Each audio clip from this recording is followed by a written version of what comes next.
AskReddit, what is the scariest story you know that is 100% true? A train with 51 wagons of sulfur, fertilizer, petrol and cotton wool somehow broke loose and rolled down the track about 20 kilometers until it derailed in the town of Qom, Iran. There were no humans on board. Chemical leaks ensued and authorities tried to extinguish whatever fires broke out. At one point, the whole thing explodes. And it really explodes. The whole town of Qom is literally demolished. 3 nearby towns are badly damaged, and it was heard 70 kilometers away. The wreckage continued to explode for several days after. Around 300 people died, and more than that injured. An earthquake of 3.6 on Richter scale was produced. My friend's boss bought an Audi A4 convertible, back when they were new and interesting. One of the talking points was the pop-up roll hoops that were hidden, unless you rolled it. A few months after buying it, he got to test those roll hoops out, as he lost control, and skidded down a steep bank about 10 meters, 35 feet, deep. The roll hoops did their job, and he survived with just cuts and scratches from the bushes he plowed through. The car ended up the right way up, and he got out, walked back up the bank to the side of the road, then got on the phone to the police to report the accident. While he was standing there, a driver from a car that had seen the accident came over to speak to him. Approaching from behind, the other driver asked if he was okay. My friend's boss turned around to reply and dropped dead. His neck had been fractured, but was in one piece right up until he turned his head when it severed his spinal cord.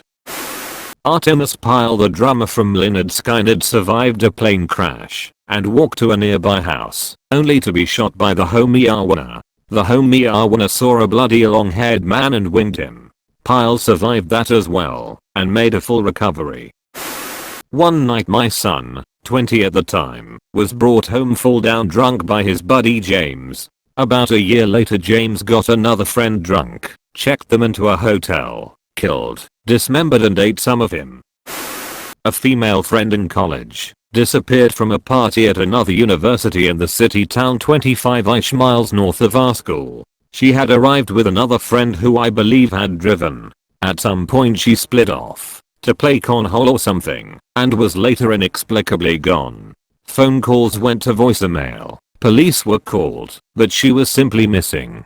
About 10 days later she was found by a homeless man who witnessed her crawling up to a bus stop in the city, begging for help.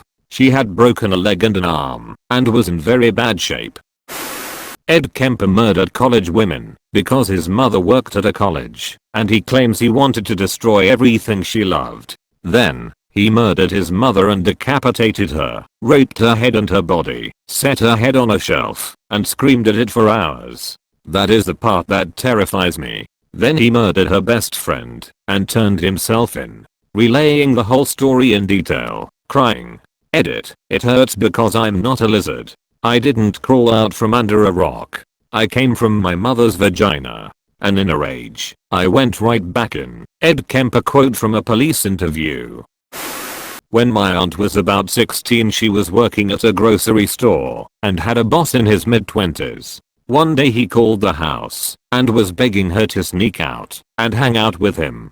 She was considering it because it was her boss and she didn't want to say no. My mom, who is 2 years younger than her, always gets these incredibly spot-on gut feelings. She had one that night and begged my aunt not to go out with him. Thankfully she listened to my mom and told him no, which made him really angry. He ended up going out that night and meeting another girl. He took her out to some cliffs and raped her and pushed her off. Somehow she lived through this and was able to get him sent to prison. I feel so sorry for that girl and so thankful for my mom and her gut feelings. Always trust your gut. Not as scary as some of the stories here, but I was pretty horrified when my dad told me the story. There are some really big houses in the woods in my hometown. One of the owners went out drinking with his buddies and realized he forgot the key to the gate when he got home. So he decided to just climb the gate. While climbing in his drunken state he slips and his leg gets pierced by one of the spikes on the gate. He was hanging there but too afraid to call for his wife. since he was sure she would just open the automatic gate from inside the house, and since it was one of those gates that slides to the side, it would just rip his leg off if she did.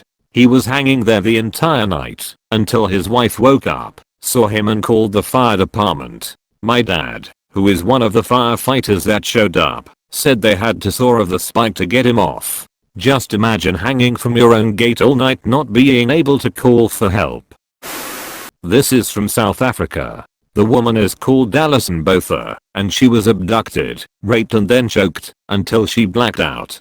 She was driven into a secluded area, stabbed 30 times in the abdomen and 16 times in the throat, and left for dead on the side of the road. She had to use her shirt to keep her organs inside her body and hold her head up because of a damaged muscle in her neck, and proceeded to crawl to the road, where she was eventually spotted and rescued. She survived the attack and now does motivational speaking, I believe. I spent my first 10 years in New Delhi. Back then, we would find dead women, burnt with acid or set on fire, and it used to be so normal. Like, oh look, another one of those dowry cases, where her family didn't pay the husband enough money, so they killed her. Many years later I revisited those memories, and realized how insane that actually was.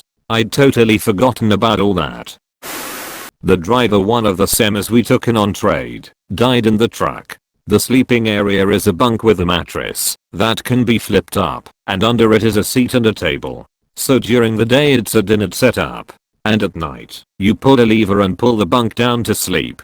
Well, something happened, and the bunk flipped up while the driver was sleeping, and it pinned him against the wall. He couldn't get it to drop back down and suffocated. He was stuck there for somewhere around 12 hours. Someone had noticed that he was parked for an unusually long amount of time for the kind of deliveries he did. The company that built the sleeper did something to the bunk, so that couldn't happen again, and supposedly recalled all of that sleeper style. I worked for U-Haul when I was 18, and it was located in front of a club that was known for being really sketchy. I came in to open one morning, and it was common for people to knock on the door hoping to get in early and get their truck. On this day, I hear frantic knocking on the door. I'm there alone still, so it kind of startled me. I look and there's a woman, completely naked, covered in what looks like blood. I called the cops and grabbed one of the moving blankets and went outside to cover her up. She smelled really bad and was a mess. Ended up being blood and her own shit she was covered in. Found out later she was drugged at the club that night/early morning, raped and left, blacked out in the alley. It was just a fucked up and surreal situation to be involved in. A guy I worked with was riding his dirt bike through the woods and somebody hung a cable between two trees. My buddy caught his throat on it and saw the dude steal his dirt bike. Woke up in the hospital with a lacerated throat and a broken larynx. Pretty crazy what somebody will do for something so cheap. My mom was driving and a guy ran out in the road, so she stopped so she couldn't hit him. It was nighttime, so it was pretty dark out, and 3 other men emerged from the forest around, all trying to use the door handles of her car to get in. She locked them luckily and gassed it to the nearest town. Remember to always lock your car after you start it, because if it wasn't unlocked, who knows what would have happened to her. Nutty Putty Cave in Utah was sealed up in 2009 after John Jones was trapped upside down in a small crevice while spelunking. When rescue teams finally arrived, he had been upside down for so long that his legs were drained of blood. The only possible way to have gotten him out was to break his legs, which would have sent him into fatal shock. He died after being trapped for 28 hours. His body's still in the cave. My wife called me while I was at Walmart one day. She had a broken ankle and had just had surgery on a hernia. Her mobility was like 5 out of 100. And of course someone tried to break in. Her saving grace was yelling through the door that she was on the phone with cops. Really with me. I'm on the way home. And I passed the guy to the exact description my wife gave me and the cops. I swerved his ass off his bike, hopped out the car, and sat my fat ass on top of him until the cops got to where I was. Guy had a gun, rope, lock tools. It cold been bad.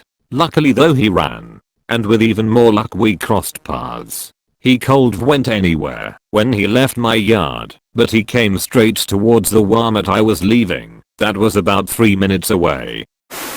Happened to me. Have posted about it before. I was around 11 years old, and I woke up in the middle of the night to a man straddled on top of me with his hand over my mouth and nose. He told me to roll over and not scream. I rolled onto the floor and tried to scream bloody murder. I say tried, cause when you are truly terrified it can take a second to find your voice. My mom heard me screaming and came in and fought with the guy. He was at least 6 feet, she was 5 feet 3 inches, and scared him enough with the fighting and screaming that he took off out the window he had come in through. Never did catch him. Was working the evening shift at a gas station. Man comes in all disoriented. I go to help him out. He has a gash on his head and doesn't know where he was. I couldn't see any crashes around, so assumed he had fallen or something. Normally we are supposed to stay inside the glass shielded register area whenever anyone is in the store. I, being a nice human being, went to help while calling the police. They got there and checked him out. They thought his head may have been fractured. Took him to the ER. I went back to work. Cops stopped back by for some coffee a few hours later. They told me the guy got hit by a baseball bat trying to break into a little girl's bedroom and was wanted for rape and murder in 2 other states. I never left the register area at night again. Well, I'm a bit late, and I'm not sure if anyone posted this already, but the story of Hisashi Aochi. He suffered radiation exposure so thorough his DNA was destroyed, and he probably would have died in a matter of days or even hours, but doctors kept him alive for almost 3 months. He was conscious and begging for death as his body literally fell apart. 2 off-duty US soldiers were on a train in France. When walking past a toilet they recognized the loading noises of rifles coming from inside. They waited outside and jumped the guy when he came out. He was a terrorist who was about to go through the train killing people. A headless, limbless torso was found in the bushes at the rest stop in the town where I grew up. They never found the rest of her body parts or the murderer. She wasn't even identified until about a decade later. She was a prostitute that had been estranged from her family. My mom's theory is that a truck driver from out of state did it. Dismembered her, dumped her torso at the rest stop, and scattered the rest of her over state lines. Could have been an isolated incident, or it could be a serial killer.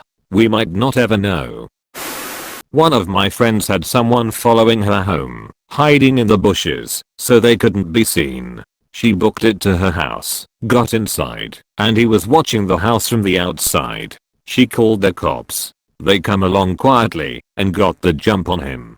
He had condoms, handcuffs, and a knife. When they got his DNA, it turned out that he was linked to a half-dozen rapes in the area. She credits her regimen of running sprints to outrunning him that night, and firmly believes she would have been raped if she couldn't outrun him then.